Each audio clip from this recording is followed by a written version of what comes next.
Ilan sa mga pinahintulutan sa Islam yung patungkol naman sa pag-combine ng sala.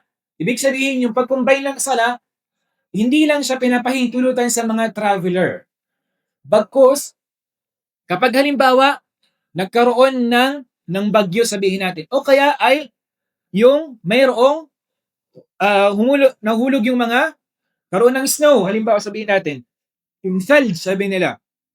Kapag umulan ng ganito, ay pinapahintulutan sa atin ng Islam na tayo ay mag-combine o jama' ng dalawang sala. Tandaan natin, magkaiba yung jama' at taksir. Ang taksir, ibig sabihin ng taksir is paikliin mo yung 4 na raka'a.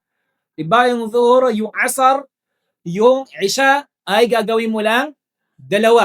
Okay? Ito ay hindi siya pinapahintulutan kapag ikaw ay mukim. At gayon din sa oras ng taglamig. Ang pinapahintulutan lang sa panahon ng taglamig ay yung i-combine mo yung dalawang sala.